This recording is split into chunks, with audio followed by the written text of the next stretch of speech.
গল্প কাহনের আজকের আয়োজনে থাকছে মানিক বন্দ্যোপাধ্যায়ের গল্প কালোবাজারের প্রেমের দর। ধনঞ্জয় ও লীলার মধ্যে গভীর ভালোবাসা। কোনো নাটকীয় রোমাঞ্চকর ঘটনার মধ্যে তাদের ভালোবাসা জন্মেনি। প্রেমে পড়ার বয়স হওয়ার পর ঘটনাচক্রে হঠাৎ দেখা এবং পরিচয় হয়েও নয়, অল্প বয়স থেকে ঘনিষ্ঠ পরিচয় ও স্নেহ মমতার সম্পর্ক বড় হয়ে ক্রমে ক্রমে যে ভালোবাসায় পরিণত হয়, তাদের প্রেমটা সেই জাতের। লীলা যখন স্কুল পার হয়ে কলেজে ঢুকেছে এবং ধনঞ্জয় ব্যবসায় নেমেছে, তখনও তারা ভালোবাসা টের পায়নি।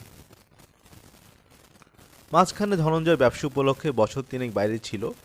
সে সময় দুজনের মধ্যেই খটকা লাগে যে ব্যাপারটা তবে কি এই।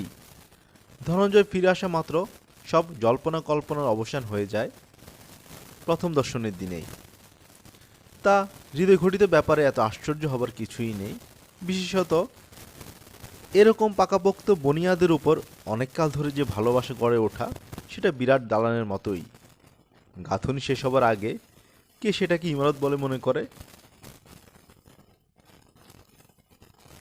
তারপর বছরখানেক ধরে তাদের ভালোবাসা জমাট বেঁধেছে। এখন বিয়ের মধ্যে যথারীতি সমাপ্তি ঘটলেই হয়। একটু বাধা আছে, তেমন মারাত্মক কিছু নয়।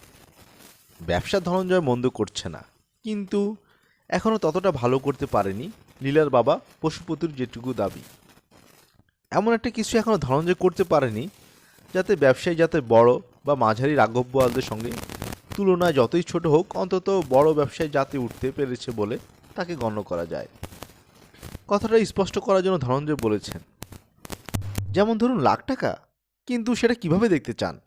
কারবারে খাটছে অথবা ব্যাংকে জমা হয়েছে? পশুপতি বলেছে, না না, এমন কথা আমি বলছি না যে আগে তোমাকে লাখপতি হতে হবে।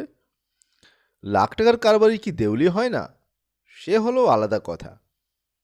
ব্যবসার আসল ঘাঁটিতে তুমি মাথা গলিয়েছ, এটুকু হলেই যথেষ্ট। তারপর তোমার লাখ আর আমার মেয়ের লাখ। তুমি এখনো যাকে বলে ব্যবসায়ে অ্যাপ্রেন্টিস। লীলার ইচ্ছে হলে অবশ্যই বাধাটুকু কোথায় ভেসে যেত, কিন্তু লীলাও এই বিষয়ে বাপের মতোই সমর্থক। সে বলে, যা বলো তাই বলো, এদিকে ঢিল দিলে চলবে না। তোমার চাল নষ্ট হয়ে যাবে, আমাকে নিয়ে মেতে থাকবে দিন রাত। তোমার ফিউচার নষ্ট করতে রাজি হব, অত সস্তা পাওনি আমাকে।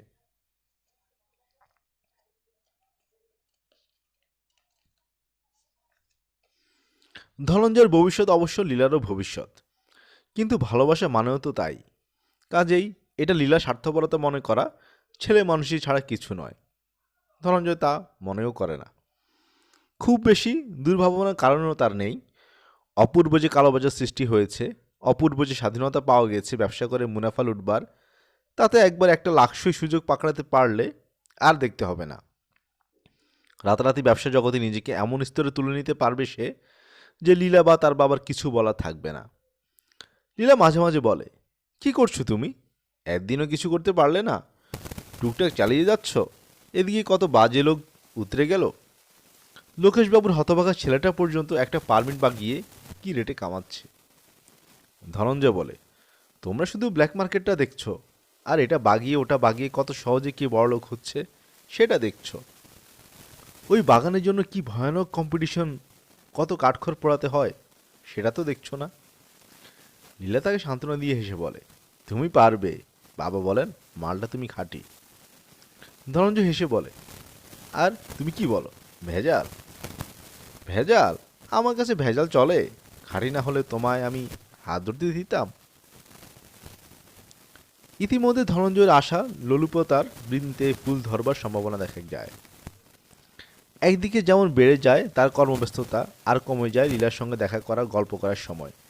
অন্যদিকে তেমনি তার কথাবার্তা চালচলন স্পষ্ট হয়ে ওঠে নতুন ধরনের একটা উৎসাহ ও উত্তেজনা। কি হয়েছে তোমার? লীলার প্রশ্নের জবাবে ধনঞ্জয় তাকে শুধু একটু আদর করে। ব্যাপারটা কি? বলবো পরে। লীলা হেসে বলে, বলতে হবে না, আমি বুঝেছি। বুঝেছ? বুঝবো না? বিয়ের তারিখ ঘনিয়ে না এলে পুরুষ মানুষের এরকম ফুর্তি হয়। কয়েকদিন পরে তারা দুজনে এক ভাটিয়া কোটিপতির বাড়িতে এক উৎসবের নিমন্ত্রণ রক্ষা করে ফিরেছে। ধনঞ্জয় বলে, একটা মোটা কন্ট্রাক্ট বোধহয় পাবো। লীলা গিয়েছিল পশুপতির সঙ্গে, ধনঞ্জয় গিয়েছিল একা। প্রীতি অনুষ্ঠানে ধনঞ্জয় অযাচিত উপেক্ষিত হয়ে ছিল আগাগোড়া। যেটুকু খাতির পেয়েছিল সবটুকু লীলার জন্য, কিন্তু আজ ধনঞ্জয়ের কোনো ক্ষোভ আছে বলে মনে হয় না। লীলা খুশি হয়ে বলে, খুলে বলো। ধনঞ্জয় খুলেই বলে, 1,080 টাকার ব্যাপার, পরে কৌশলে আরও কিছু বাড়িয়ে নেওয়া সম্ভব হবে। মিস্টার নিরঞ্জন দাস দেবার মালিক, তাকে অনেক চেষ্টায় বাগানো গেছে। বাবা, কম হাঙ্গামা করতে হয়েছে আমাকে? লোকটা নিজে এতটুকু রিস্ক নেবে না, সব নিয়ম দুরুস্ত হওয়া চাই, কোনো দিকে ফাঁক থাকলে চলবে না। অথচ এদিকে চাহিদাটি ঠিক আছে, 10 বছরের পুরনো ফার্ম ছাড়া কন্ট্রাক্ট দেওয়া চলবে না। এরকম একটা ফার্ম কোথায় লালবাতি জ্বালতে বসেছে খুঁজে খুঁজে গা বাঁচিয়ে কিনে নেওয়া কি সোজা কাজ? কিনেছ? হ্যাঁ, তবে মোটা রকম ঢালতে হয়েছে। 3টে দিন মোটে সময়, করি কি? খরচ বুঝে গেল, যাকগে, সব তুলে নেব, 1000 গুণ তুলে নেব। লীলা একটু ভেবে বলে, সব একেবারে ঠিকঠাক তো? ধনঞ্জয় বলে, তা একরকম ঠিকঠাক বই কি। একরকম? লীলা ধনঞ্জয়ের একটা কান আদর করে মলে দেয়। বাবা যে বলেন তুমি অ্যাপ্রেন্টিস, সেটা মিছে নয়। এত টাকা ঢেলে এত দূর এগিয়ে বলছো একরকম ঠিক? মোটা নিরঞ্জনকে বাঁধুনি বুঝি যাতে কোনো রকম গোলমাল করতে না পারে। কি বুদ্ধি! এই বুদ্ধি নিয়ে তুমি এই বাজারে ব্যবসা করবে? ধনঞ্জয় রীতিমতো ভড়কে যেতে লীলা সাহস দিয়ে বলে, মোটা নিরঞ্জন তো, গোলমাল করবে না মনে হয়। আমি বরং একটু চাপ দিব, লোকটা খুব শিভেলরাস। চাপ দেবে মানে? লীলা সশব্দে হেসে ওঠে। অমন ঈর্ষা জাগলো? এই মোটা নিরঞ্জনকে তুমি ঈর্ষা করতে পারো আমার বিষয়ে? ধন্য তুমি। মেয়েরা কি করে গা বাঁচিয়ে চাপ দেয় তা জানো না? গা বাঁচিয়ে চাপ দিতে গেলেও কাছে যেতে হয়, মিশতে হয়, হাসি আর মিষ্টি কথায় মন ভুলাতে হয়। তার ফলে সৃষ্টি হলো সমস্যা, প্রেমের সমস্যা। এতদিন পর্যন্ত তাদের ধারণা ছিল যে জগতে অন্য সমস্ত কিছুর দরদাম আছে। একটা ফুটো পয়সায় হোক বা লক্ষ টাকায় হোক, সব কিছুর দাম ঠিক করা যায়। প্রেম অমূল্য, কারণ প্রেম তো কোনো বস্তু নয়, মাল নয় যে দাম দিয়ে কেনা যাবে।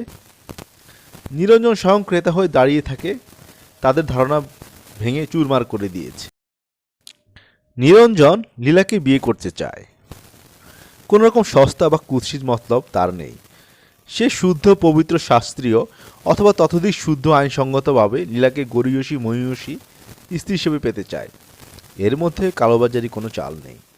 সে নিজে কিছু বলেনি, খ্যাতনামা একজনকে ঘটক হিসেবে পাঠিয়েছে পশুপতির কাছে। লীলার কাছে প্রেম নিবেদন করাও সে দরকার মনে করেনি, কারণ সে ভালো করেই জানে যে সোজাসুজি লীলার কাছে কথা পারলে লীলা সোজাসুজি জবাব দেবে না। ধনঞ্জয় গিয়েছিল তার ভবিষ্যৎ সুদৃঢ় করার প্রত্যাশায়। নিরঞ্জন তাকে একটু অকারণ লজ্জা মেশানো হাসি দিয়ে খাপছাড়া অভ্যর্থনা জানিয়ে সরলভাবে বলে, শুনলে তুমি ঠাট্টা করবে, কিন্তু বিয়েটি করে সংসারই হচ্ছে ভাই। তুমি চেনো পশুপতি বাবুর মেয়ে। সামনের মাসেই একটা শুভদিন দেখে যাতে হয়, তার প্রস্তাব পাঠিয়েছি। নিরঞ্জন তাকে একটা সিগারেট দেয়, হাসিমুখে আবার বলে, পশুপতি বাবু অনেক ঘোরাফেরা করছেন, এ পর্যন্ত কিছু করা হয়নি, এবার কিছু করে দিতে হবে। তোমাকে কথা দিয়ে ফেলেছি, অন্য কেউ হলে এই কন্ট্রাক্টটি পশুপতি বাবুকে দিয়ে দিতাম, কিন্তু তোমার কথা আলাদা, তোমাকে তো আর না বলতে পারি না এখন। কথাটা সহজেই বুঝতে পারে ধনঞ্জয়। অতি সরল স্পষ্ট মানে নিরঞ্জনের কথার। লীলাকে তার চাই। ধনঞ্জয় যদি ব্যাঘাত ঘটায়, তবে বর্তমানে 80,000 এবং অদূর ভবিষ্যতে যা লক্ষাধিক টাকার কন্ট্রাক্ট দাঁড়াবে, সেটা ফসকে যাবে ধনঞ্জয়ের হাত থেকে। শুধু তাই নয়, পশুপতিরও ভবিষ্যতে কোনোদিন কিছু বাগাবার আশা ভরসা থাকবে না নিরঞ্জয়ের মারফতে। তারপরে কাজের কথা আসে নিরঞ্জন বলে, খুব সাবধান হিসেব করে সব করবে, কোনো দিকে যেন কোনো ফাঁক না থাকে। এদিককে সব আমি সামনে নেব। বিনা ভেঙে বজ্রাঘাতের মতোই ঠেকে ব্যাপারটা তাদের কাছে। পরস্পরের সঙ্গে হঠাৎ দেখা করতে পর্যন্ত দুজনেই তারা ভয় পায়। নিজে নিজের ঘরে একা বসে তলিয়ে বুঝবার চেষ্টা করে যে কিসে কি হলো এবং এখন কি করা আছে। নিরঞ্জয়ের প্রস্তাব নিয়ে যে সম্ভ্রান্ত ব্যক্তিটি ঘটকালি করতে গিয়েছিল, তাকে পশুপতি জানায় যে মেয়ের সঙ্গে কথাবার্তা বলে 2-3 দিনের মধ্যে নিরঞ্জয়ের সঙ্গে দেখা করবে। নিরঞ্জনের অফিস থেকে ধনঞ্জয় সোজা বাড়ি ফিরে গিয়েছিল। পশুপতি ধনঞ্জয়কে টেলিফোনে ডেকে পাঠায়। ধনঞ্জয় বলে, আমি সব শুনেছি, কাল সকালে আপনার ওখানে যাব। লীলাকে ডেকে দেব? থাক। ধনঞ্জয় ও লীলা দুজনেই সারা জেগে কাটায়। মাইলখানেক তফাতে শহরের দুটি বাড়ি দুখানা ঘরে যে ব্যবধান, তারা যে কেউ একজন গাড়ি নিয়ে বেরিয়ে পড়ে কয়েক মিনিটই ঘুষিয়ে দিতে পারে। সকালে ধনঞ্জয় আসে পশুপতির বাড়ি। পশুপতি বলে, লীলার সঙ্গে কথা বলো, তোমরা ছেলে মানুষ নও, তোমরা যা ঠিক করবে আমি তাই মেনে নেব। লীলার চোখ লাল, বোঝা যায় রাতে বেশ খানিকটা কেঁদেছে। ধনঞ্জয় শুকনো বিবর্ণ মুখ এক নজর দেখে সে আবার কেঁদে ফেলে। চোখ মুছতে মুছতে বলে, বসো। ধনঞ্জয় বসে ধীরে ধীরে বলে, কিছু ঠিক করেছ? লীলা বলে, তুমি? তারপর দুজনে খানিকক্ষণ চুপ করে থাকে। প্রথম লীলার কাছে অসহ্য হয়ে ওঠে নীরবতা। বলে, নিরঞ্জন ছাড়বে না, সব ভেঙে দেবে। ধনঞ্জয় বলে, সে তো স্পষ্ট বলেই দিয়েছে। আবার কবে তুমি এরকম চান্স পাবে কে জানে, একেবারে পাবে কি না তারও কিছু ঠিক নেই। ধনঞ্জয় নীরবে সায় দেয়। লীলা বলে, তাছাড়া এদিক ওদিক টাকাও ঢালতে হয়েছে অনেক, সব নষ্ট হবে। ধনঞ্জয় বলে, তা হবে, এমনিতেও তোমাকে পাওয়ার আশা একরকম গুছে যাবে। লীলা দীর্ঘ নিঃশ্বাস ফেলে। তুমি যা ভেবেছ আমিও তাই ভাবছি। কাল আমরা বিয়ে করতে চাইলে এই জগতে কারো সাধ্য আছে ঠেকায়, কিন্তু আমরা ছেলে মানুষ নই। বিয়ে নয় হলো, তারপর তোমার আমার দুজনের জীবন নষ্ট হয়ে যাবে, কোনো লাভ নেই। ধনঞ্জয় দীর্ঘ নিঃশ্বাস ফেলে বলে, সত্যি লাভ নেই। এতক্ষণ আপনারা শুনছিলেন মানিক বন্দ্যোপাধ্যায়ের গল্প। আমরা নিয়মিত গল্প পাঠ করে শোনাচ্ছি। নিয়মিত গল্প শুনতে আমাদের চ্যানেলটি সাবস্ক্রাইব করে